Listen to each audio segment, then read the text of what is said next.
Welcome to Second Take Sports Talk with Ronnie Roberts. And let me tell you, we've been having a great time talking about sports. Last week we had two young ladies join us. That was different. And we had a great time with them. I was looking forward to both of them showing up again, but the other one was busy. But we have Miss Patricia here. And then we have a new participant, Mr.Port. Welcome, Mr. Port, and welcome, Patricia. And then, as you know, we Thank got you. our Glad to be here. excellent. And as you know, we got the guru on here, Ronnie Roberts, the sports guru. So we always enjoy his commentary, and I'm just gonna let him take over and do his thing, and I'm here to participate. Welcome, brother Ronnie. Thanks again for spearheading this project of ours. Take over, brother. Good evening, everybody. Welcome to Second Take, the sports show that Rigo and I brainstormed last year. We've been talking about it for a couple of years, and we decided to finally make it happen last year during the NBA playoffs, and this is year 2 of this experiment. Again, as always, I want to thank the Community Education Network for allowing me to air this show called Second Take, and trying to stick with their principles of being as factual as possible. But you know, when you get into sports casting, sports podcasting, even talking about sports, a lot of it is opinion based on fact, based on how you feel about it, and in many scenarios, personal prejudices or favoritism towards your own particular team. I won't accept the title of being a sports guru. I just will accept the title of being a person who does my research, have watched the NFL and the NBA when most people were little children.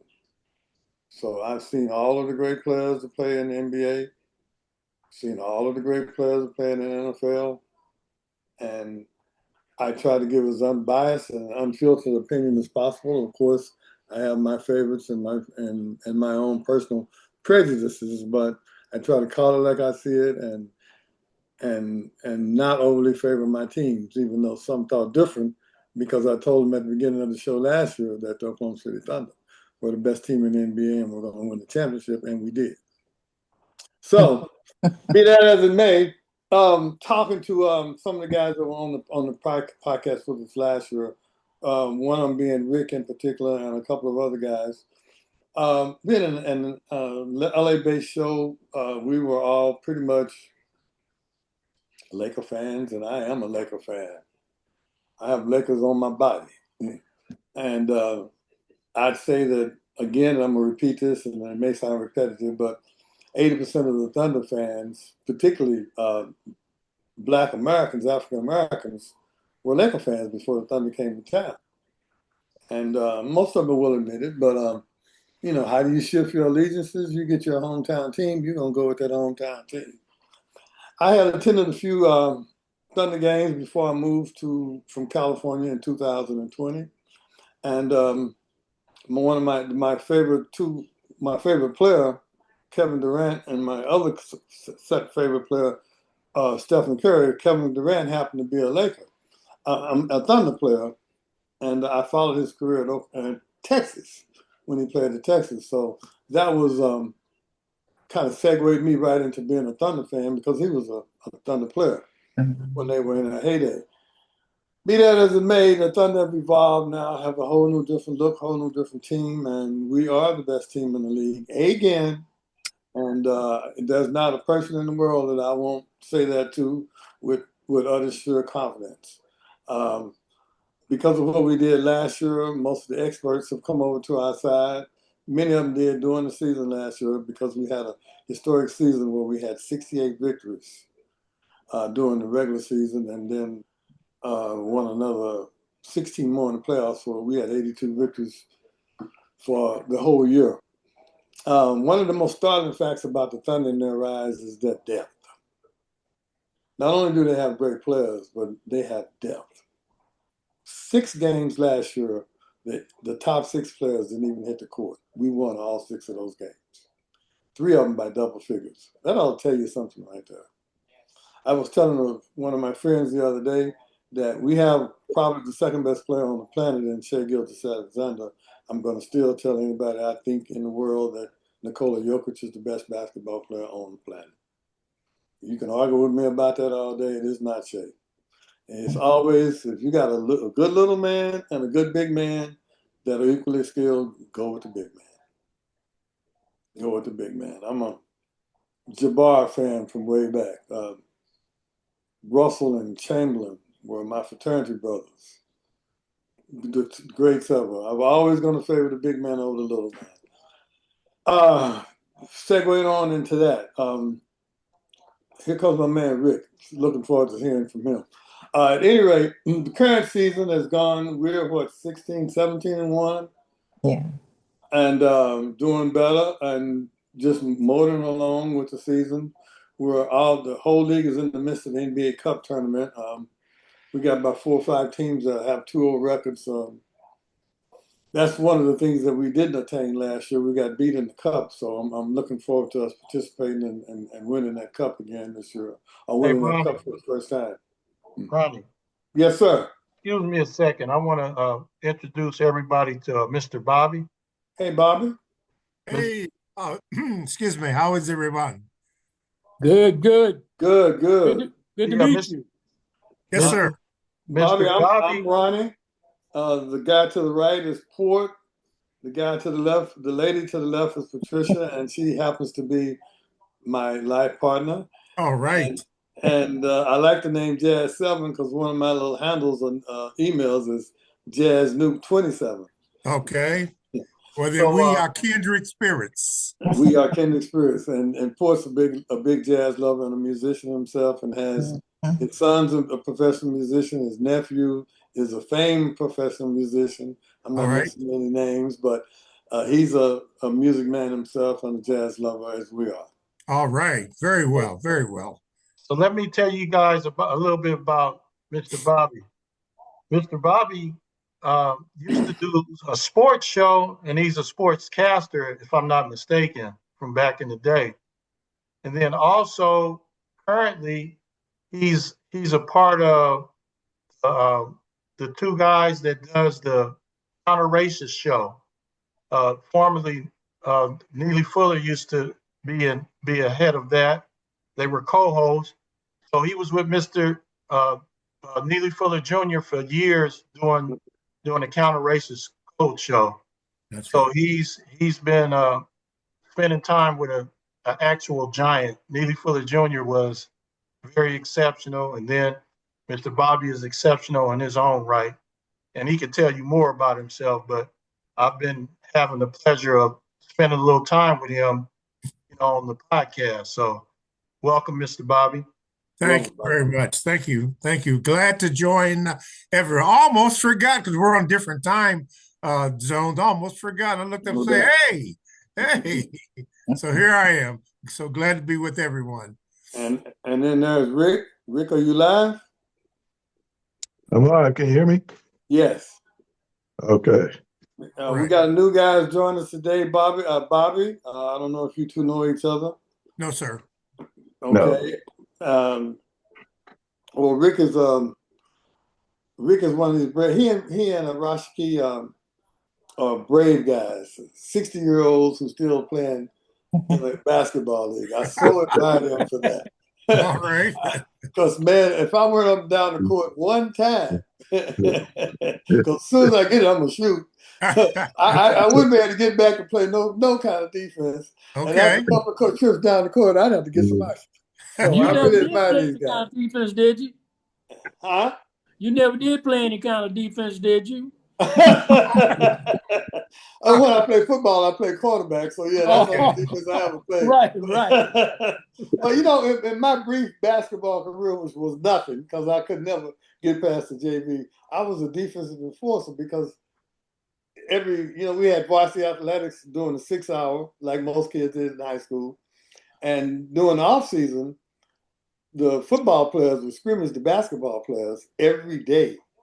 to just rough them up. So I was an enforcer then, just because I was a rough guy and I played football. But now I couldn't hang with real hoopers whatsoever. Right. Bobby, to give you a little lead in, we've been talking about. We started this show last year, and Rick was one of the original members. Um, and these are these two on the right and left are part of what we call the Thunder Crew. We Okay. all season tickets to the Thunder, and attend many of the games, the playoff games, and get together as a group and have dinners once a month and play bidwists. And in fact, we're having it tomorrow at Port's house. Oh, okay. So we're having an early Thanksgiving dinner, and I can't wait, man. They could, for the guys, we could do away with the cards. We don't really care about the cards. Oh, We okay. want to get to do the eating and then the hanging out. All But right. at any rate, that's who these people are, and these are my peeps as well. All right. Okay, good. But they're like me, they're serious Thunder fans. Tell us about what I would like. Everybody here knows where I stand, and Rick knows for sure. Um, um, Tell us about yourself and what your take on the NBA basketball scene. Okay. Well, I've been in broadcasting for, I think this is the 56th year. Oh my goodness. I've done that. I started out when I was 17 years old. Somebody said that I had a good voice, and so I took them up on that and worked at and been employed at various radio stations around the Central Ohio area. I also have done some volunteer reading for those who are visually impaired. It was called the Central Ohio Radio Reading Service, and then I started to broadcast high school basketball games, and somebody liked that. And then I was hired to do a couple of years of Central State University football games, in particular, football games against Texas Southern University down there in Houston, Texas. You talking about Central State and Ohio, the HBC? They used to Yeah, be yeah, HBCU. that's Okay. correct. That's Right. correct. Yeah, Yeah. yeah. So we did a couple games there, and then got blessed to broadcast from the so-called, I guess they call it the Mecca of football, the Ohio State University, Oh, uh, up in the broadcast booth. So I did that. oh my God. And then the various readings, around around the Central Ohio area. So I kind of like that. Now I am involved with the Counter Racist Code Show, where we primarily deal with racism and white supremacy and how it is affected all of our lives. Going back to a question that you just asked about the NBA or NFL, I have a different take on it now. Of course, I was a fan when I was coming up, as I was taught. But after I saw what was going on, it's very difficult for me to watch it, even the game that is on last night. And the reason why is because of organized crime. It's the gambling. I don't know if the games are real or not. And I've done extensive background checks in that, especially in the last two with the alleged charges against Chauncey Billups and Damon Jones and probably some others. And then I was listening to podcasts from Michael Francis. He's was a member of the Colombo crime family in New York, in the five families. And then he's done extensive work, in that area, and mentioned about how the gambling is. And I'll tell you right now, in my opinion, for what I have seen and heard, this is just the tip of the iceberg with those two. Of course, to me, they're sacrificial lambs, but that's just my opinion, because the real power is those who are hidden. And hidden behind that, who control all that, and especially with these gambling sites where you can gamble from your home now, so it just makes it a difficult watch anymore. Yeah, good take, good take. Are you? I take it you're out of Ohio. Yes, that's correct. What city? In Reynoldsburg, Ohio. Reynoldsburg. And that's a suburb of what major city? A suburb of Columbus. I'm sorry. Columbus. Okay. Yes. Right. Right. Well, certainly glad to have a sports podcaster and broadcaster with your expertise. to join the fray here. As I said before, we started this out. Rashaki and I kicked it around in our heads for a year before we really got it started last year doing the NBA playoffs, and this is just an extension of that. And the show is not all about basketball because I wanted to talk a little bit about what's going on in the NFL. In regards to what you just said about the gambling aspect, right before I logged on to come onto the podcast, I got a text from one of Rashaki and our close friends, Tito Ortiz, one of my closest friends. Yes. And the text just said, $5 million bond. They must have the goods on it. Well, that's the bond they set for Chauncey Billups. So yeah, all of that's just weaving. When you have a $5 million bond, you're going to jail. Basically, with the feds. I mean, if they go and they know he's a man of substance and money, and he's not finna run, to give him a $5 million bond, he's going to jail. And they got the goods on it. And, you know, my take on that is, I get where you're coming from. I got to believe in some of the integrity left in the game. But that is just a byproduct of the greedy-ass Caucasian man allowing gambling into sports. It had been out for many, many, many, many, many years. The gambling scenarios they had with the New York schools and the Eastern schools back in the 50s is just That's right. That's right. And 1951. the NCAA and the professional leagues all came down hard on any gambling and did the maximum penalties for gamblers, which should be done. Yes. And, you know, Big Shot Bob, a wealthy man, it's just greed. Yeah. It's just greed, but it's greed that was instituted by, of course, the Caucasian and his ultimate greed to let Vegas in the door with professional sports. That's exactly right. Professional sports figures on TV shilling betting sites is just despicable. Yeah. Absolutely, to me, just despicable. And then just messes with the integrity of the game because the games themselves are beautiful. That's right. Beautiful. It's just absolutely beautiful. I mean, you know, my lady here gets so excited during the games when we're winning and losing, when we're not playing well, and you know, and my ultimate take on it, as well as sports and a lot of many other men sports fans, is that it's a game. It's going to end up like it should be, and it's going to be another day. Yeah. Well, you know, for me, going back many, many years ago, even, you know, they had plantation games where the plantation owners would pit their top, so-called top slaves against others. And what they did was they saw where they could make a profit. I'm talking about the slave owners, saw that they could make a profit on it because they were the owners. And then they started to breed people or our people, you know, as athletes, you know, to win those games, you know. And as you can see it as particularly down to where it is now, where like in the NFL, I think you have 32 owners and 31 of them are white. I don't have nothing against that, but it's the same thing repeated over and over. You can play for me, but you can't own the team. And that seems to bother me. They'll pay you a certain amount of money, but yeah, look at the injuries and things like that. And then to add insult to injury, like with the NFL players, they knew for years about the dangers of what is it, CTE or whatever that is. CTE, they knew absolutely. that, but until they got exposed and caught about it, and now they're paying, you know, beginning to pay a little bit. But you see, we've always, as a Black folks, we've always been around or discriminated against in many ways because the system that is in place right now, it is corrupt in every area of human activity. It's always the same, and we are always, you know, presented as a second class or no class or discriminated against. As Rusky and I had talked about many times, different things that have been done to us. Like, for example, if I say Central Park, you automatically know where that's at. New York City, but do you know what was there before that?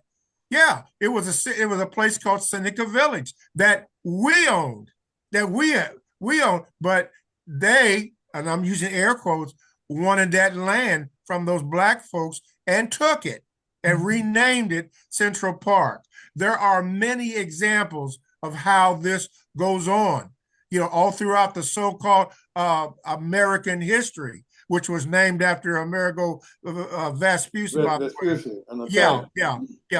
All that kind of stuff, and they tried to destroy our history books, telling you that lie that Christopher Columbus discovered America, and there is documented proof that even 200 years before Columbus, the so-called discovery, and he went to the West Indies. I'm talking about Jamestown, 1619. There's a brother named Abukar II, and he was a cousin or related to Mansa Musa, who was the richest man in the world ever. In the whole world, right? Ever, right? The richest. He would make Bill Gates and Elon Musk. They could even come close to him, but they were never mentioned in the history books because they are using air quotes again, formed lies and so forth that we would be indoctrinated with that foolishness. And we're just now beginning to wake up. I'm glad that you know some of this history. Many of us don't know that. We are a very powerful people, and I try not to use that word America, but what I try to use that we are native indigenous people. Look at all the Indian tribes that were here, and they were peaceful people. But those European people came over here and poisoned it with diseases and so forth, and rewrote and alcohol. With that and alcohol, fire water, that they wanted. See, it just goes on and on. So and I try, even in the broadcast that we do, to try to educate the people by encouraging them, don't just take my word, but read it. And we give them the sources that they can go and read this stuff and begin to wake up. As Lawrence Fishburne said in the movie, what is that, School Days, at the end? He said, what? Wake up! Wake up! But that's where we're at. Brilliant, really brilliant. I don't know. But the guy here to the right of Portwood was somewhat of a civil rights pioneer in my opinion himself. He and a group of students sit in at a restaurant in downtown Oklahoma City called Cat's Drugstore. And he had the statue. He's one of the original 13. Yeah. And he had a statue put up in downtown Oklahoma City. So, and we live in Oklahoma City. So we understand that indigenous peoples, Mansa Musa was so rich and gave away so much money that he collapsed economies, literally. The economy of Kemet, which is called Egypt. He sure did. Yep. He was giving away so much money. One of the great, but I mean, our kids don't know about that. It was actually gold that he gave. He bankrupted him for about 10 years, according to the history books. Just literally just broke some economies, just giving away gold. And he gave it away. Exactly. He gave it away. No strings attached. No strings. He gave it away. Yeah. He gave it away. Yeah. I'm so glad that you know that. And what we try to do is get many people to go back into history and begin to find out who we are, as a people. Because if you look at us, we are the original part of the original family of the Hebraic Jews. That's us. But that history was rewritten by the Council of in Constantinople. In Constantinople. In Nicaea, excuse me, in Carthage, in Carthage, it was rewritten back in 325, I think, AD, where we got the European image of what they thought that the Savior looked like. But when you look in the book of Revelations, you can see that was not what he looked like. It didn't look like that. But that's what we've been indoctrinated with. And I don't have a hate for white people. I don't have a hate. No, I have many white friends. That's right. Yes. But we need to have this truth exposed. But they don't want that because it would mean an interruption to this system that they have in place, and it's worldwide. It's worldwide. Real talk. Port, please. No, what I was thinking about was back in the day. I'm a little bit older than most of you gentlemen, but when we had the sit-ins back in 1958.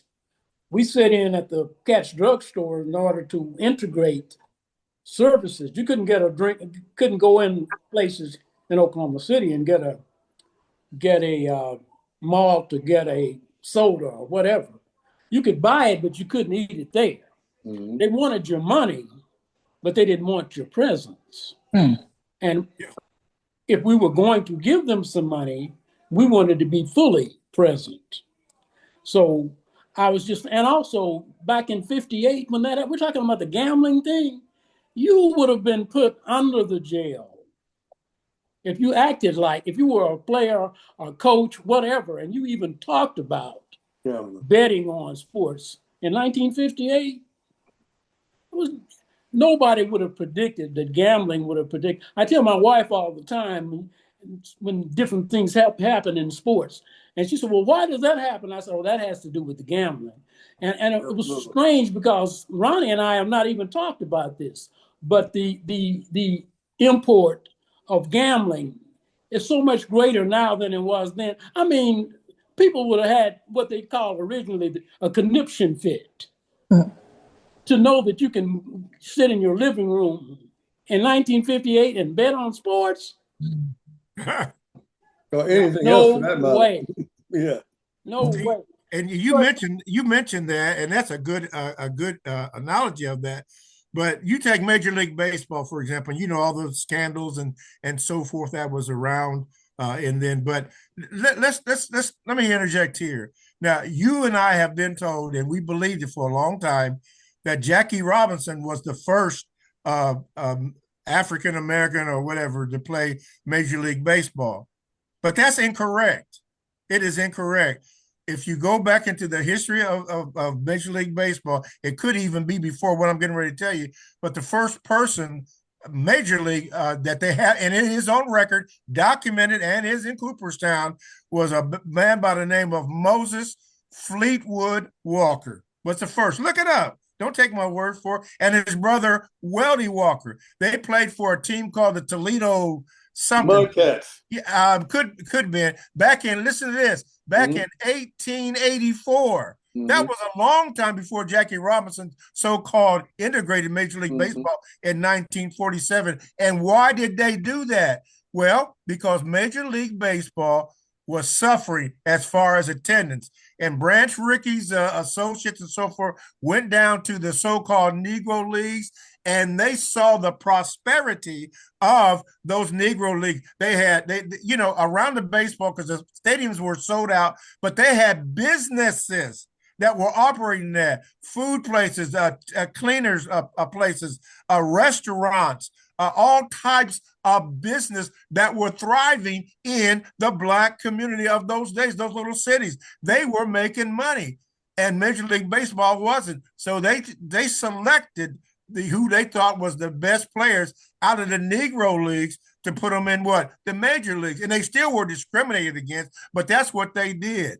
That's exactly what they did. I mean, you have a history of all this stuff, but they won't put that kind of stuff in history books. And right now, and don't get me wrong, I like Jackie Robinson and so forth, but he wasn't the first. And before Moses Fleetwood Walker, there was a guy by the name of William White, but he passed for white because he was so light-skinned. Yeah. But see, when we go back and look at the history objectively, find books and so forth, what was happening and what they didn't want us to know, and we find this out, then it changes your perspective. I can even go into some stuff about the so-called March on Washington. I call it the farce on Washington. Yeah. And my document is from a speech by Malcolm X, who was mysteriously killed. But his message was a message to the grassroots and the battle of the bullet, which is still online. You can look that up and read it. I mean, and listen to what he had to say. The same stuff is still going on, the same stuff, but they don't want you and me to know this stuff. And if we say something about it, like I'm doing now, we're radical. Or different kind of surveillance programs that they have going on right now. Even it wouldn't surprise me if they were listening to this broadcast, and they can do that. Yes, by a program called the Pegasus program. Look that up and see who's ahead of it and what they can do. Even if you cut your phone off, they can still have surveillance on you. See, this whole thing is just not right. It's just not right. And you have to be aware of that, or they call it being woke, to understand what's going on and how do we combat that by doing what you guys are doing right now. We're talking about it, getting the word out, getting and maybe inspiring someone to read and to study, because I think the Bible says my people are destroyed for what? Lack of knowledge. Hosea 4:6. See, we don't know this stuff. I don't. Yeah, that just reminds me. The first three winners of the Kentucky Derby were black jockeys. Yeah, there you go. There you And go. then they all of a sudden woke up and said, "Oh no!" There you go. There you go. So they passed those good old laws. Yeah. Those good old Jim Crow laws. Yeah. No more jockeys. No more jockeys. That's what they do. But I mean, our history is littered with that. Yes. Our history is absolutely littered with that, and it's just called white control, white power. Yeah. Yes, sir. Yeah. Rick. Hey. How's it going, Ronnie? Good, man. Good to see you as always. Yeah. Actually, I like what you're saying there. I forgot your name. What's your name again? Just call me Mr. Bobby. It's okay. It's good. Mr. Bobby. Okay, Mr. Bobby. Yeah, because archaeologists have found some human remains, the oldest human remains in the Americas, and they named her Luzia. Okay. So these remains, once they took the skull and everything, I'm not sure how much intact. Forensic examinations, yeah.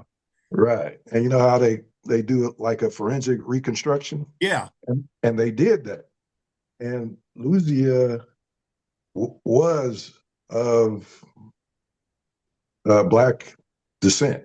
Yeah. And she was the oldest fossilized human remains that they found. In North America. Absolutely. And that was in the Americas, more closer to South America, but it lets you know that Black people have been here quite some time. Quite some time. And there's even archaeologists that are saying that they've been here before what we consider the natives right now. Mm-hmm. Oh yeah. Oh yeah. So, and when you think about it, Africa probably had the best conditions for creating life. They did. Oh, no question about it. True. Right. Eve. Exactly. The DNA from the lady that they're calling Eve. Yeah. Her DNA is linked to every living human on the planet. Mm-hmm. And those cold climates. In Africa, the motherland.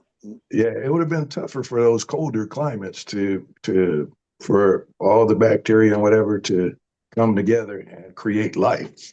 Yeah, and the misnomer is this: Africa is so large that the topographers, if you look at the maps that they have, would show that Africa is not large. Let me tell you how large the continent of Africa is. You can get almost all the continents of the world in Africa. That's how large it is. Right. It's that large when you put it all out there, almost all of them. And I'll give you a little hint. They talk about the nation of Israel and all that kind of stuff. Actually, the nation of Israel is in Northeast Africa. Now, what they have you do is look at the Suez Canal, which looks like it's, that is just, apart. But what was there before the Suez Canal? So you got to ask yourself that. Not only that, there's a program that I don't know if they're going to do this or not, but it's called the Ben Gurion Canal Project, which they wanted, and I'm using air quotes again, what they wanted to build so they could bypass the Suez Canal. What was that all about? Money. Yeah, the Ben Gurion Canal Project. Yes, back in the early 60s, this is what the proposal was, because they wanted the money that people have to pay to go through the Suez Canal. It's all slick. It's all to get our minds away from the truth and then focus on the worldwide narrative. The worldwide narrative, because Black folks, for the most part, we're peaceful people. It's just in Right. it. We're peaceful people, 100%. man. You know, we Yeah. don't want to go out there and kill everybody and all that, but they do, particularly from the Western European people or culture, which had been adapted over here. And the church that is involved with that. I'm not saying their name, but they were heavily involved in worldwide slavery. You know who I'm talking about.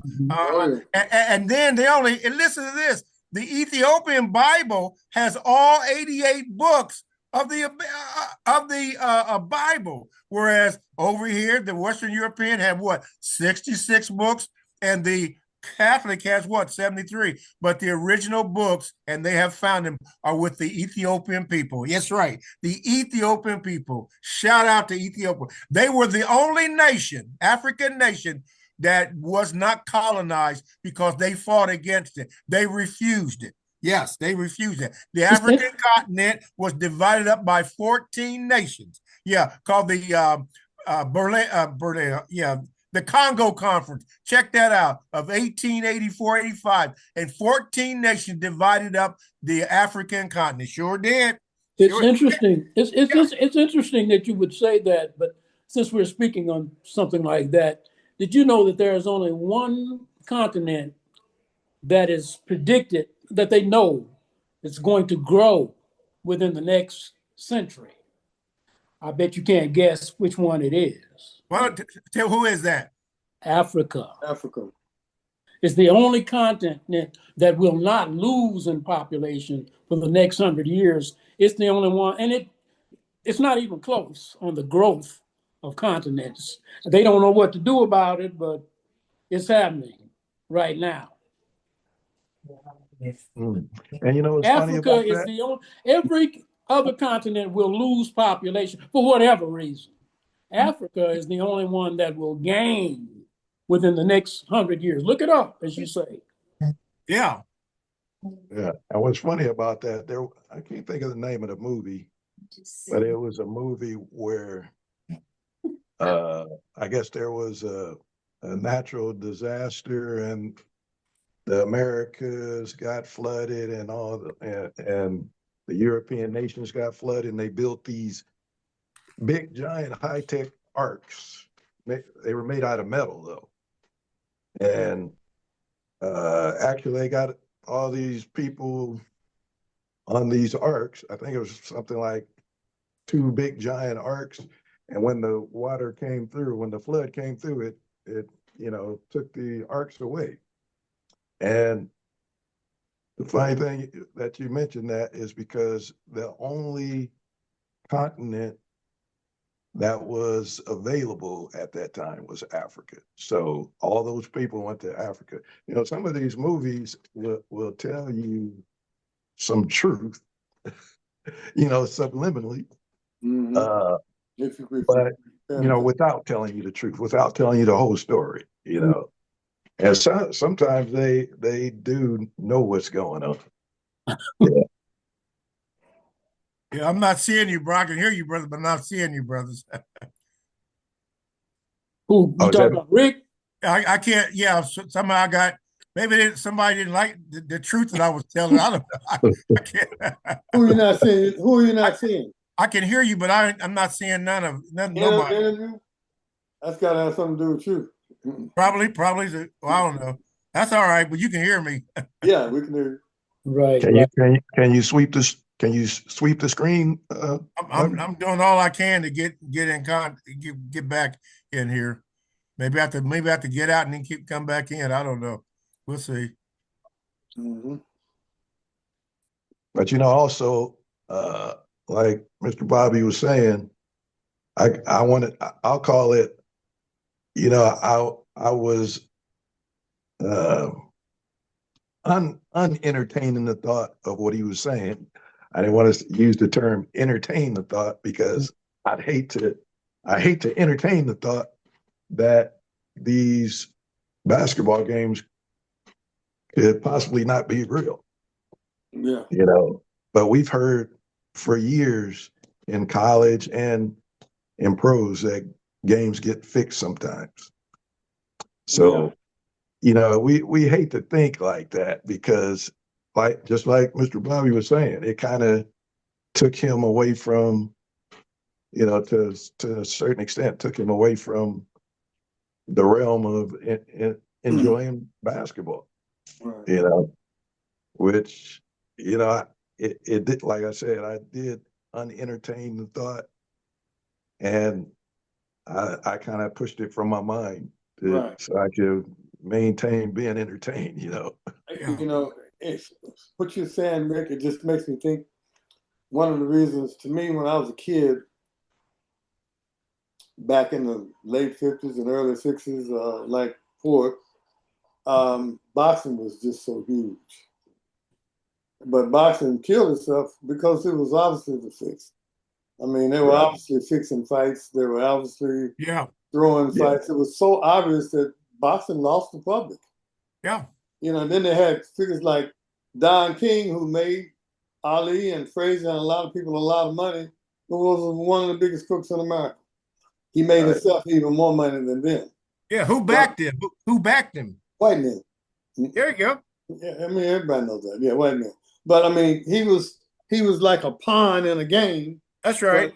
he was gaming the white men and they were gaming him, and he got his and they got theirs. And the boxers, he made them rich, but they should have been even richer. But the Right. corruption going on in boxing, same thing with horse racing. Yeah. Same thing with horse racing. It would be huge because if you've ever gone to the horse races and put some money down on some ponies and watched how exciting that is, I can remember going down to Louisiana Downs one year with a partner of mine and losing $1,000 in a day and a half, and it just seems like every time my horse would get right to the finish line, they would pull up. That's right. I saw the game in person. I felt it in my pocket. And I said, okay. I quit betting on thoroughbred racing after that. Yeah. I've been trying to get my lady to take me to Remington Park so I can go to a horse race. I have a thing now where anytime I go to a place where they're gambling, that or Las Vegas, Las Vegas, the fix is in. You know you're gonna win. So I spend $100 and then I go have fun. I can't gamble because it's a rigged system. Yeah. I love playing blackjack. I could make some money in blackjack. They let me deal. I mean, I could make some money, but if you bust first, why are you playing? Yeah. You don't stand a chance. But they let enough people break through to keep it going. Yeah. Well, Ronnie and everybody else too, since we're talking about this, what do you think about? Look out on the court at all the games. It's awful dark out there. It's awful dark out on the court. If you know what I'm talking about. Oh yeah. The effect of that, you know. You can't get rid of Luca in a town like Dallas without knowing that everybody's going to raise hell. Oh yeah. Exactly. You Exactly. Because everybody's looking for the great white hope. yeah. Right.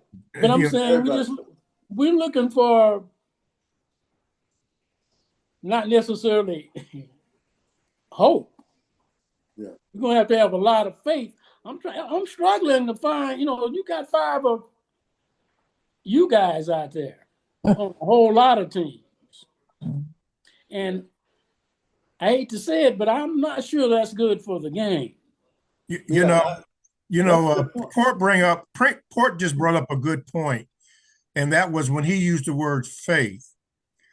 You see, I was thinking about this yesterday, and the word came to me of counterfeit, and you know what a counterfeit is. Absolutely. And A fraud. yeah, thank you.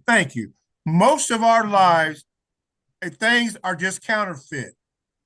They're just, I mean, when you learn the truth or discover the truth, and you have to search to find it, you begin to find out that things are counterfeit. Somebody is trying to sell us something that they already know that's not good, but you don't know it until you find out that it's not. And that is in every area of people activity. Now, when he mentioned faith, this is what I have faith in. First of all, I have faith in the higher power. You can call him God, any name you want to, but I have faith in that. Why? because faith, is the substance of things hoped for, the evidence of things not seen.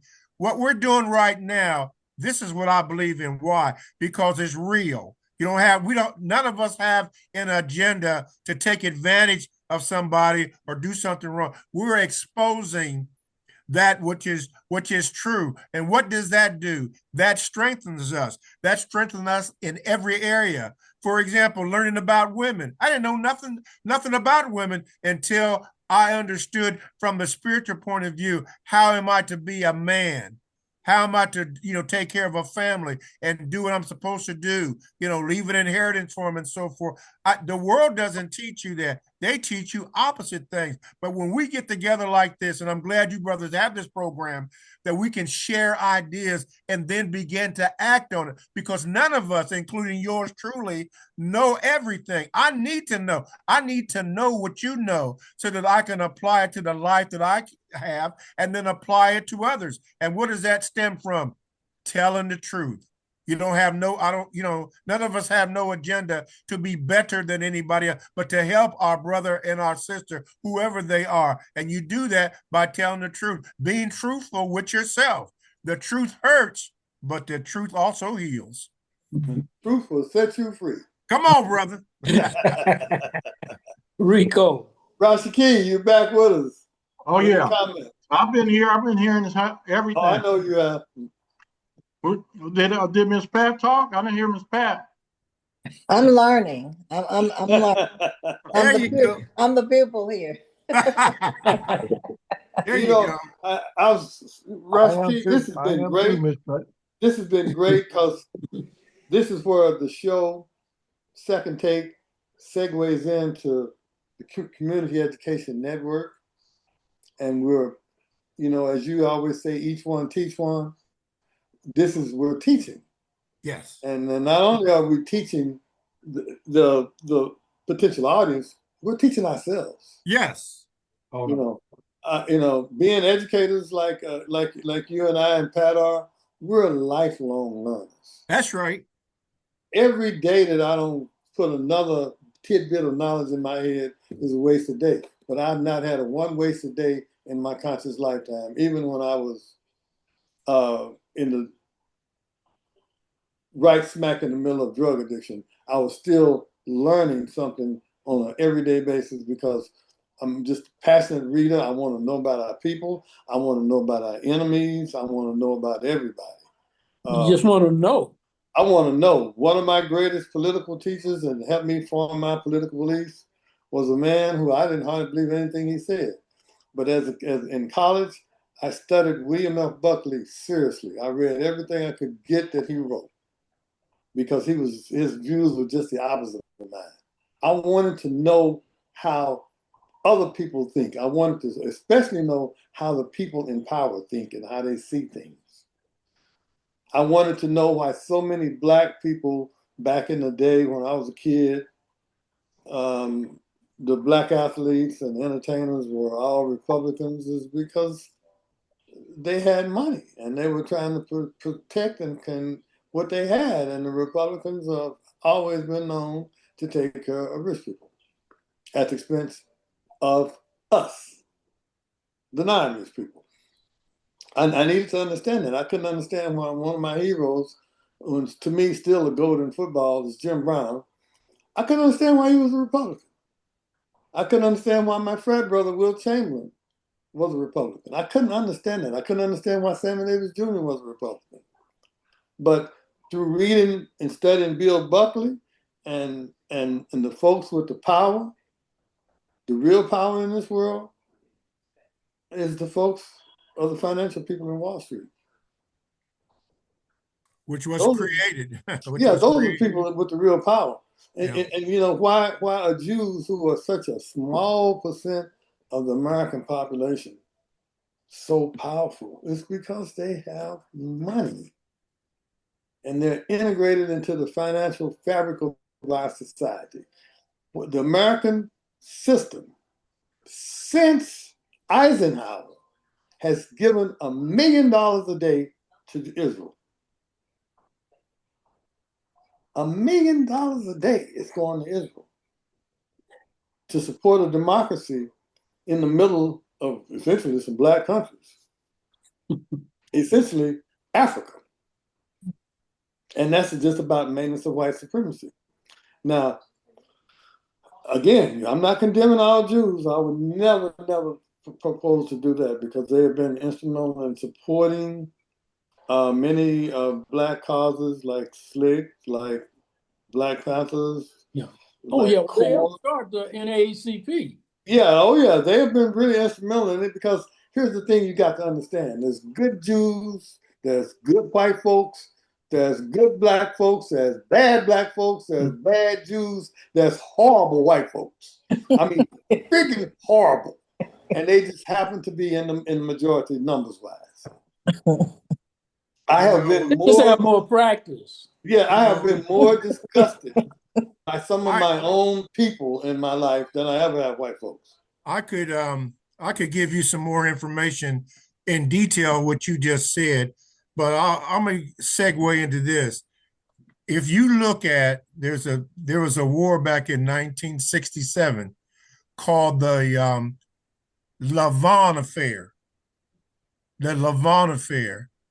Look that up and see who was a part of it. Excuse me. Attack on the U.S. Liberty. That's right. I'm sorry. Attack on the U.S. Liberty. That was in 67. And then the Lavon Affair back in the 60s. If you look at that and begin to understand it, you can see how it is relevant to what you had just mentioned and how this thing is really a setup and who they did, or the Federal Reserve, which is not federal, which was set up on Jekyll Island back in 1913, and who's the head of that and who still runs the table of that. See, what you're saying is not wrong, but I could fill in the gaps of what they have done. And I mentioned the word counterfeit. Yes, when you look at it and objectively, sometimes it's hard, but you can see the pattern. Now, Steve Coakley, I understand, didn't write this, but I understand that he was allegedly to have said, connect the dots. Well, when you start to connect the dots, as we're doing right now, what happens? Then you begin to see a pattern of what's been going on and has been going on. And the same people are still in charge. The same people, they just have done they have done it latent or undercover. Or as a book by Ralph Epperman, The Unseen Hand. See, I have no choice but to tell the truth. Not something that I have a political agenda and I'm going to get some money to make this stuff up. No, this is what has been going on and still going on. And like the lady, like Miss Patricia said, still learning. I'm still learning. I'm in the stacks almost every day, learning stuff that I didn't know. Who burnt down the library at Alexandria, and what did they contain, and what is still left from that? Oh yeah, oh yeah. See, we don't know our history, because it's been deliberately blotted out. Or the brother from Oklahoma on the Trail of Tears. Oh yeah, on the Trail of Tears. What happened on that? And there were many black towns that were burned, not just in Tulsa, Black Wall Street, but many black towns. The 1918 race riot in Wilmington, or the 1917 race riot in East St. Louis. We have a history of things untold because of the image or the narrative that the so-called people in charge want to know. And if you try to do it, they'll do like they did. What's her name, Hannah? About the CRT. They didn't want that stuff. Hannah Nicole, Jones, they didn't want that stuff out because they know that they can't keep us down. They know that. Well, you do know what the first tenet of power is, don't you? What? Destroy truth? No, don't give up power. Yeah. I'm sorry. Yeah. The first casualty of war is the truth. Yeah, I got you. Yeah. They know what they're doing. You're correct, brother. Right. And then keep us divided or arguing with ourselves or killing one another. Here we are fighting over territory that ain't even ours. Oh, colors is not even ours. Get me started on that. Yeah, you know what I'm talking about. Oh my God! But it's up to us to teach our young folk even if they ain't listening, teach our young until we can begin to affect them. We can't give up. We can't give up on ourselves because a quitter never wins. Never. Yeah.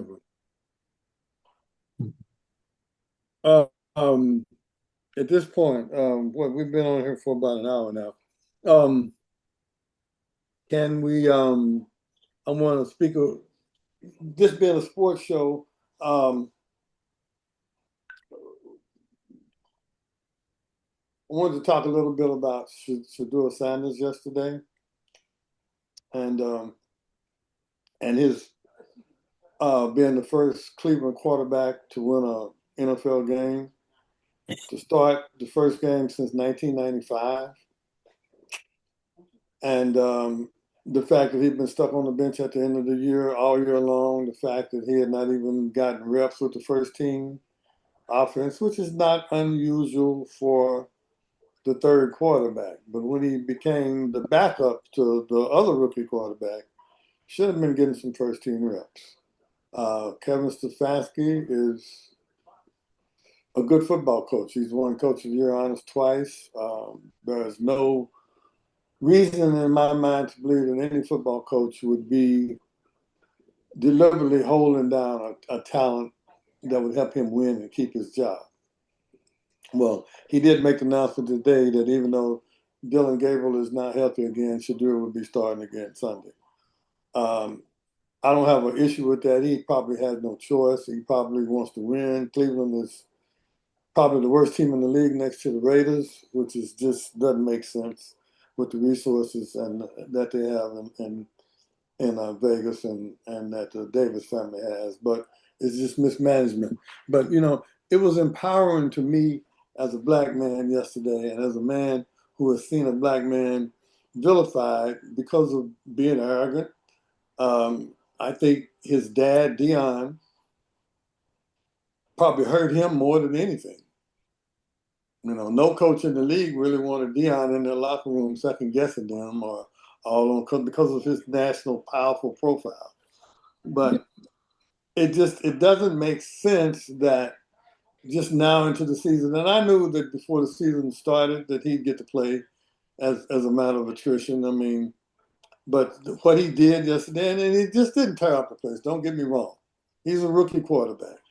And rookie quarterbacks don't normally tear up the place. The season that the guy had in Washington last year, Jaden Daniels, was almost unprecedented for a rookie to come in and do that kind of thing. And you see how he struggled this year with injuries and the team losing.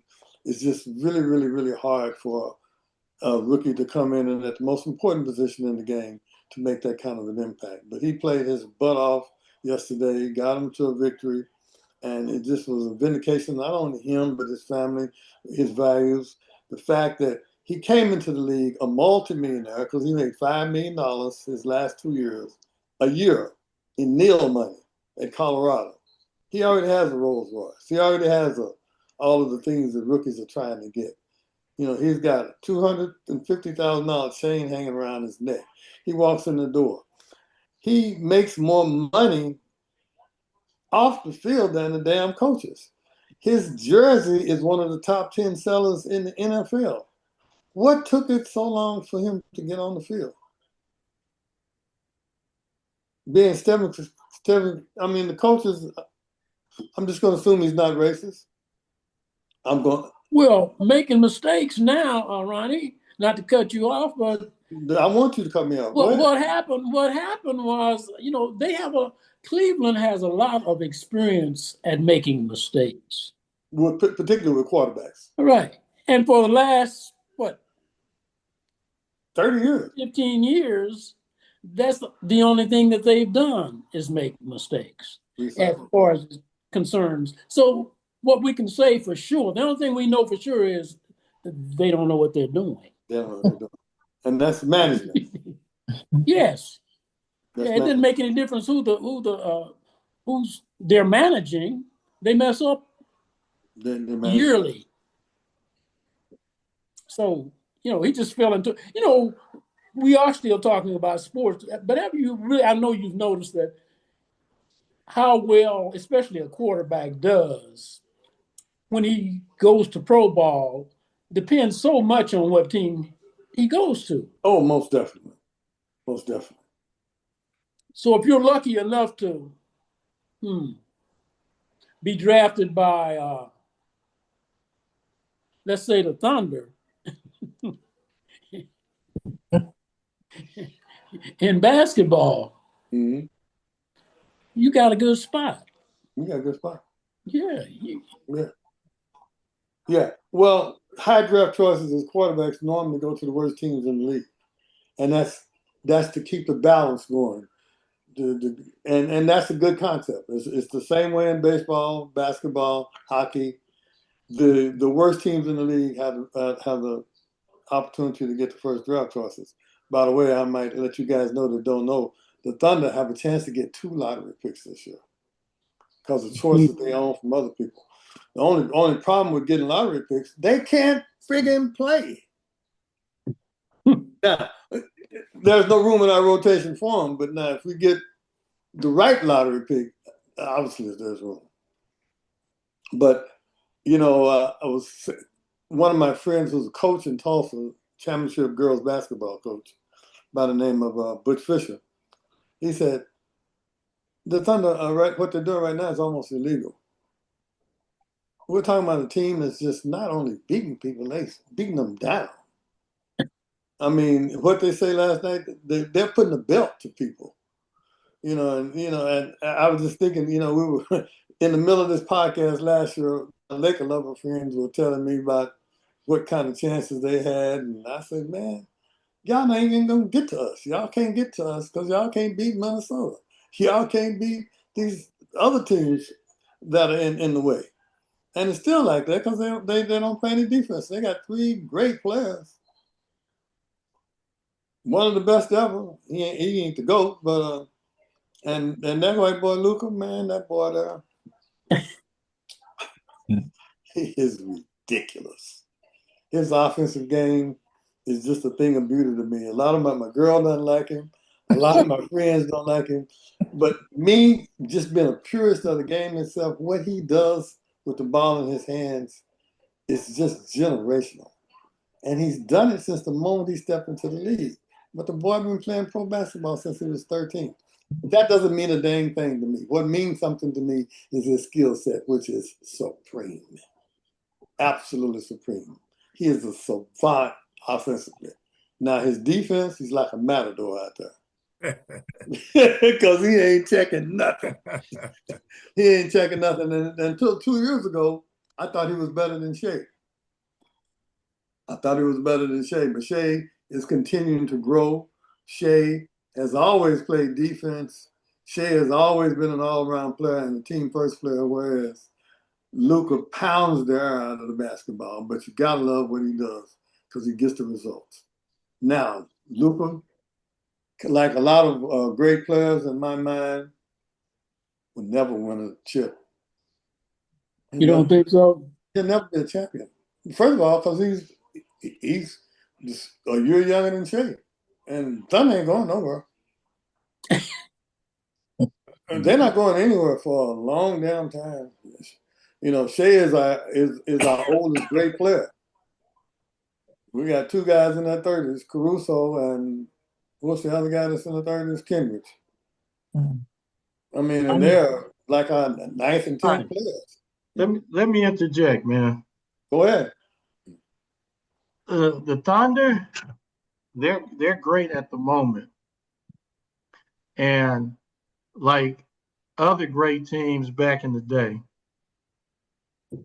it's kind of difficult to win these back to back to backs. Now, I think who did it 3-3? Jordan and them did 3 twice in a row. Lakers. Lakers did 3. I thought they only did 2 in a row. 2001, 2, and 3. Okay. You talking about Kobe era? Kobe era. Shaq and Kobe. So I'm looking at the Thunder. Maybe they get 3. Maybe. Now 2 is pretty much should be wrapped up if everything goes, the way it's going. But I don't know, Ronnie. I don't know if you don't get any argument from me with that. And what stops it now is number one, health, which we are the best team I've ever seen that can take key guys going down. Trust and believe me on this, and you may not follow me on this. The Thunder would be winning without Shea. I agree. They still be in the mix It would. without Shea. Mhm. You lost me there. We still be in the mix. But every time I'm in the game and my wife says, "Well, nah, we falling behind," I said, "Where's Shay?" She said, Yeah. He's on the bench." He comes in there and rights the ship. Yeah. He comes in there and We rights be the ship. all But right as soon as they put him back in. what I'm saying, but with that is though, another thing, Port, if you remember, J-Dub was playing, I said at the beginning of the playoffs last year, and Rigo will back me up and Rick will back me up on this. If J-Dub plays well, we can't be stopped. J-Dub played well. J-Dub played so well that he got some votes for MVP. J-Dub was a beast. J-Dub was better than Shea in 2 of the games. So that's why I'm saying the depth key. We could lose Shea, and with a healthy J-Dub, be right there in the mix. Well, that's Right there in the mix. but I'll believe it when I see it. Oh yeah. I mean, he is the thing that separates us from everybody else. Who is J-Dub? Jalen Williams, Oh, yeah. who hadn't played He hadn't played this year. He hadn't played this year at all because he got a wrist surgery. Yeah.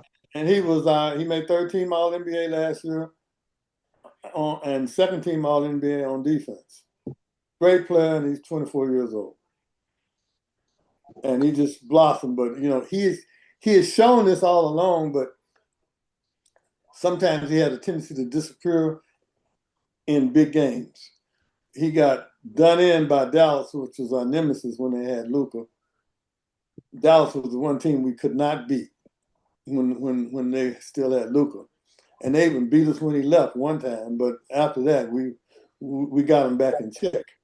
But they have so many good players. But the key is not even the good players, that defense. When Golden State won those championships, they had the number 1 and number 2 defense in the league every year. You pair great defense with great offense, that's going to win. That's going to win every time. One of the things that made the Jordan Bulls so great, you got the best defender in the league, Michael Jordan, with Scottie Pippen, a great defender, with Horace Grant, a great defender, with Dennis Rodman, a great defender. People don't talk about that. Golden State, when they were running rampant on the league, Iguodala, Draymond, Klay Thompson, who was the best two-ball defender two-guard defender in the league. Yeah. And then they bring defenders off the bench.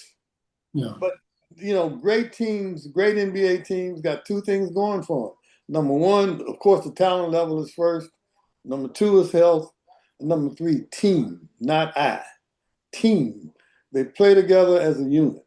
Of course, good coaching comes in there too, and we got that covered as well. No. Now, not saying that we're going to repeat this year, but somebody's going to have to beat us. You're right. I agree. Somebody's going to have to beat us. And right now, the way we are, 17, 16, and 1, without our second best player, ever touched the floor. We're 17 and 1. 17 and 1. Yeah. And you just wore out the team that beat us last night by 32 points. Mhm. I happened to be in Vegas when the season started. Mm-hmm. And they were ranking everybody. And of course, Oklahoma City was a 5-2 favorite to win it again. But what was interesting to me was the other teams that they favored also. You wouldn't guess who they thought was at that time. This was the first day of this year's season, who the biggest threat to win the championship was. And it happened to be Houston? the Knicks. Oh, the Knicks ain't got a chance. No chance. No chance whatsoever. I knew that would start a conversation. None whatsoever. When your 2 greatest players, they got the same disease that the Lakers have. Their 2 greatest players don't play a lick of defense, and that's Karl Anthony Towns, our cat, and Jalen Brunson. They are targets. Right. People go after them. Yeah. You can't have a 7-footer that doesn't protect the rim. After them, well, the next favorite was the Cavaliers. Not a chance. No chance. No chance. I'm not. No, there's nobody in the East. Detroit, maybe. Detroit. The third team was, after the Knicks, Cleveland was Minnesota, whom we play tomorrow night. Yeah, we'll be there. Yeah, tomorrow night. yeah. I'll be there to see Ant-Man tomorrow night. I'm looking forward to it. Minnesota is a legit threat. Denver's a legit threat. Houston's a legit threat. I'm not saying any others. Well, Can they you didn't name say. I think the Lakers were about 7th behind in that group, and Golden State was behind them. Lakers have no shot. No shot. No shot. Rick, Rigo, Rashaki. Yeah, Lakers got a shot? man, Lakers. No, no. Lakers, they just don't have enough. And then your key point was they don't play any defense, and then you got Father Times is over there. So How about you, Bobby? What you think? You know, you're Ohio man. You think Cleveland's got a shot? Actually, I like the Knicks, but no. And then my perspective is, you know, if you notice, every year or just about there's always a different one. I'm looking for ownership. I want to see some brothers that actually own teams, so that money can still be transferred from one to the other, because players, they come and go, but I'm looking for ownership. You know, where in basketball, that's where the power is. Players change, but the ownerships rarely change. We need brothers and sisters that are up in the management of that, or ownership of that. That's where my head is at. Those of us, those few black men in America with the financial resources to own a professional basketball team, the first requirement is to be not a billionaire, Bobby, as you well know, but a multi-billionaire. You can't have 4 or 5 million like Michael Jordan has. You have to have 100 million to own a professional basketball or football team. Are we together? Yeah, I mean, think about And we all don't that have money, any. all that money that the players have. You know, if we got, if that's a big word, if. How about when we get together and pool that, form a group like they have a consortium, a lobby group where ownership is shared amongst people. You can do that individually. You're correct. No, but together, this is like my fist. My finger's not going to do anything to you. But if I have my get you to put them together, we can do something. That's a good analogy. But to get say even 10 black men with 10 million apiece to agree or more to agree to do something like that, it ain't enough of us around that could agree, because all 10 of them gonna want to be in charge. I know I would be. Well, yeah. I know how we think. That's why we have to work together. You know, maybe we share. I have the perfect solution. What's that, honey? You all can get together and form it, but you let your leadership be a female. You know what? And I don't have a problem with that. I don't either. Yeah. But it would work. Yeah. I don't have a single solitary problem with that. I've said this for years. I said, you want to cure America and all of its ills, and it's still the greatest country in the world. You know, after Pat and I went and did a 10-day tour in Europe this summer, and it was just so good to see what the other side of the world looks like, and to see people different than us, and to see the things that I've been reading about and seeing in books all my life. Port's traveled all over the world. He's been to Africa a couple of times. He knows what I'm talking about. But just to go overseas and see that the attitude toward us as Americans was just, you know, the American exceptionalism is a lie. It's American greed is the truth. But the reality is that it's the whole world going on. They're not even thinking about us. Yeah.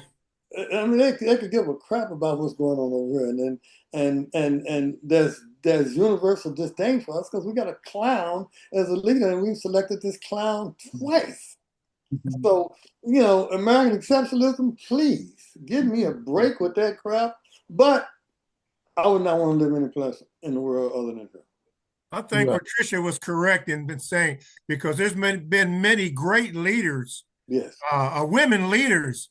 Like I understand the state of California was named after a lady by the name of I think her name was Khalifa. Yeah. Queen Khalifa. Yes. Yeah. There's many ladies that the history books have just not talked about, but she's correct. I wouldn't have a problem with that, having a lady as being a leader. But did you hear what Michelle Obama said the other day on TV? She said, "Don't talk to her about running because America's not ready for a female president." And she's kind of right about that, and they're certainly not ready for a black female president. But you get a strong black lady in there like Stacey Abrams, who could never win. Yeah. Would fix this country. Give her 2 terms, she'd fix this country. She'd spend the first term fighting with the Congresses, and then the second term could get something done. You can really get something done when you're a decent lame duck that still has support. But that's what we need to cure the American ills. To get a strong black woman in there with some good black and whatever color people behind her. And you can make it work. And you're exactly right, because I asked the father, what do a woman need? Because all the mistakes I've made. 2 things. A woman needs to know for a fact that you love her and only her among all the women in the world. And here's the second thing. You got her back. You can support her. When a woman knows that, man, I'm telling you right now, you right there. But see, we think with the wrong head, and you know what I'm talking about. Oh, yeah. Well, fortunately for guys like Port now, we're old enough now that we got to think with another head. But Bobby, you'll get a kick out of this. I was lucky enough to go to Africa. Yeah. Some years ago, 9 to 10 years ago, and when we flew in there, we flew. Took us 16 hours from New York City we flew into Ethiopia. You mentioned Ethiopia. Yeah. And so when we finally, I just, it's a long story, but I wound up getting a blood clot and everything later on, because I didn't get them walking around and went on too many long flights. But anyway, when we landed, we were asleep when we landed I was asleep when we landed in Ethiopia, and I looked up and looked outside the plane and looked out. I thought I was in Oklahoma. Yeah. Red dirt. It looked just like the country here. I said, damn, I flew for 18 hours and wound up at home. We were on the way, by the way, we were on the way to Uganda. Yeah. Uganda, Idi Amin. Yeah, Idi Amin, yeah. Right. Idi Amin Dada. Right. But where we went in Uganda, you didn't have to, which was a historical place, because it was where the Nile meets Lake Victoria.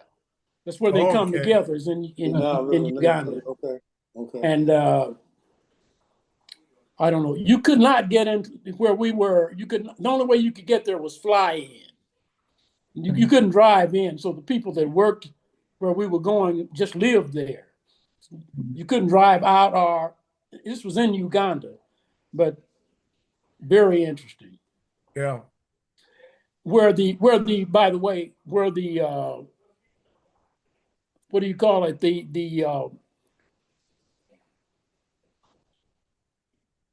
I was thinking that it was not the cost of living, but the unemployment rate where we were in Uganda was 90%.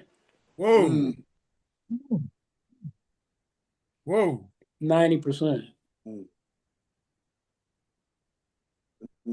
One of the sad things about Africa to me is the dearth of real, true, good leadership.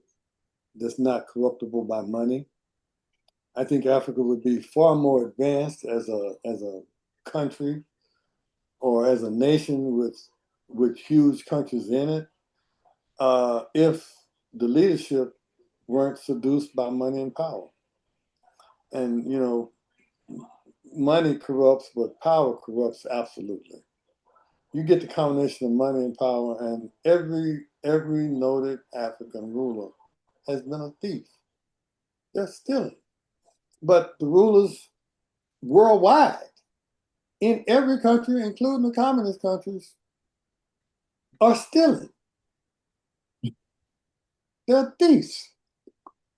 Yeah. And it's just the temptation to not do it is just too great. We've had too many of our brothers, not only here, not only in the motherland of Africa, but we've had too many brothers here in the States get caught up with the money and want to get and it's not enough money for them to be doing what they're doing. Hey, Ronnie, Yes, sir. are you familiar with Ibrahim Toure? Yes. Do you Yes. think Burka he's Facina. that? Do you think he's Burka that way? Facina. I don't think so right now.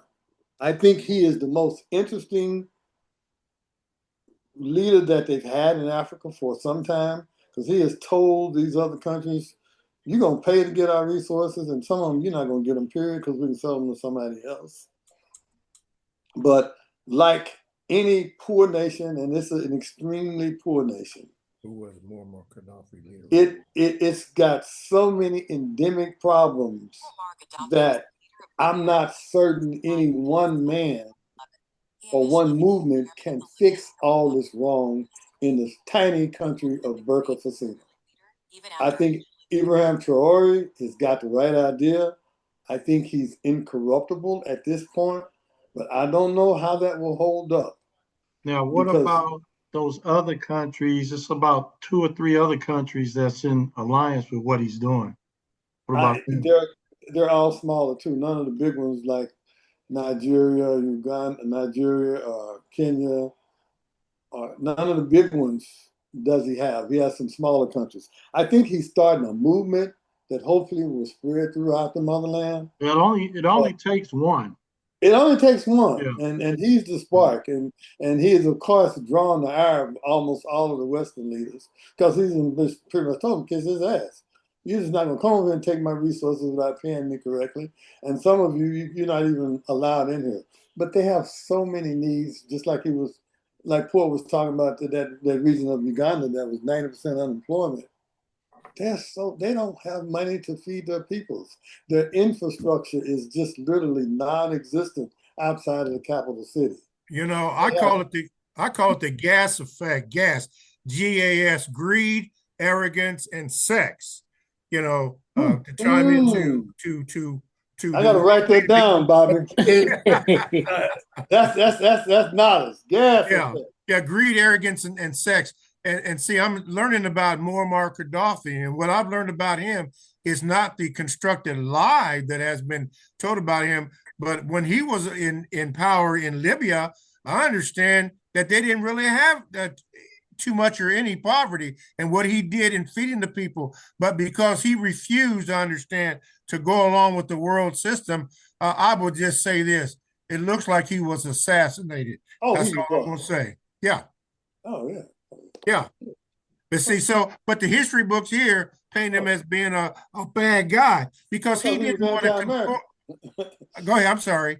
He was anti-American. He was a bad guy. He didn't want to. Yeah, he didn't want to conform to the gas effect, greed, arrogance, and sex. So they trumped up things on him, and then he was eliminated, made him be a bad guy. How you gonna be a bad guy and you're feeding your people and taking care of your people and educating them? And thank you. They could go to college free. He reformed the schools. He did so much good stuff.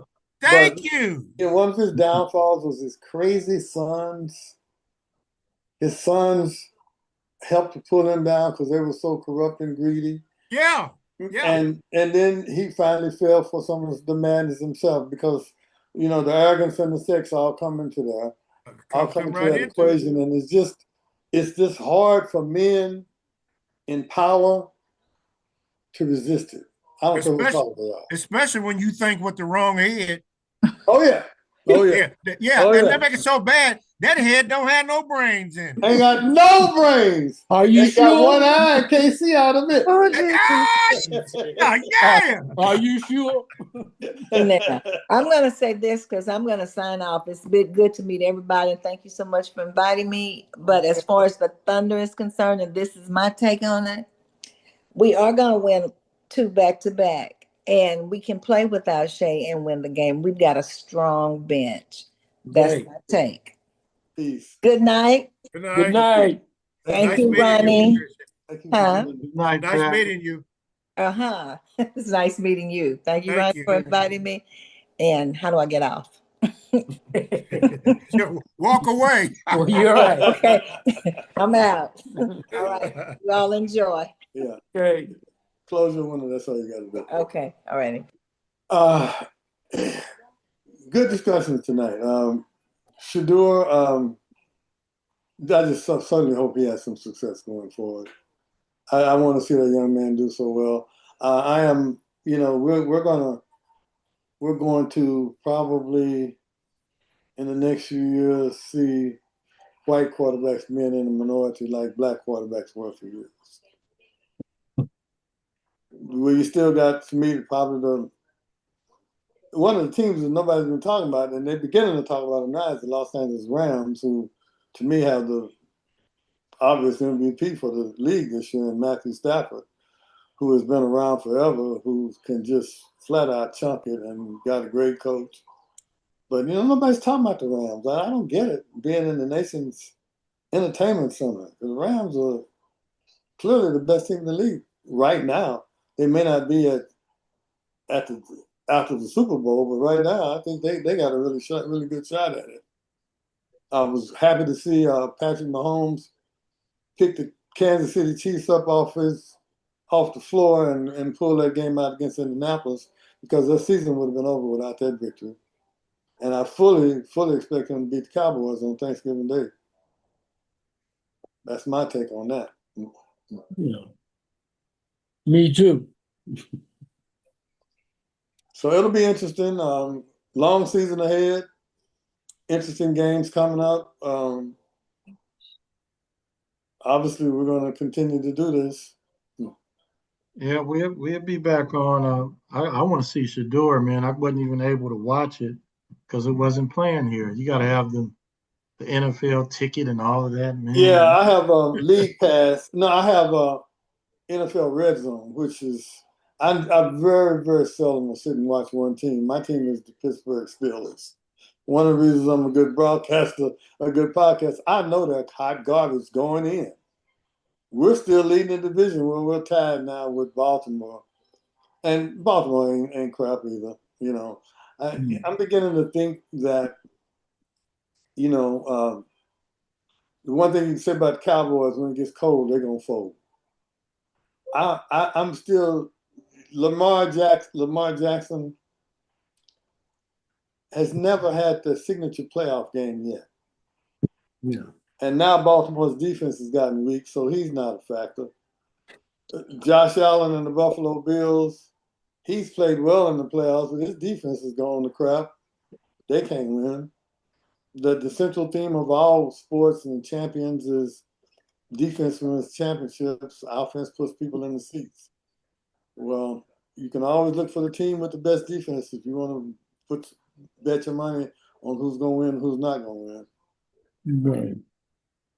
And the Rams have the best combination of offense and defense going on in the National Football League now. I don't know if Philadelphia can wake up. Yeah. I'm not certain. I wouldn't count them out, because one of the things yesterday, they did not have Lane Johnson, a first ballot Hall of Fame offensive tackle, and who has been a stalwart for them for years. His man was getting ate up yesterday. And the casual fan misses stuff like that. They don't see that. They just say, oh, okay, Dallas beat Philadelphia. Well, Philadelphia had, and if anybody knows anything about professional football knows, it all starts with the offensive line. The teams with the best offensive lines are always the best teams in the league. The O-line, not the D-line. If you got a good offensive line, you can protect your quarterback. I agree 100%. you can protect your quarterback, you can make great things happen. Oh yeah. Oh yeah. You can, and Philadelphia had the best line in the game last year. Yeah. Jason Kelsey retired. Yeah, Lane Johnson went down. You do know Lane Johnson's from the University of Oklahoma. I do know that. First ballot Hall of Famer. First ballot. One of the best tackles to ever play the game. Right. But you know, that's why Aikman had such a good career. Mm-hmm. He had an offensive line.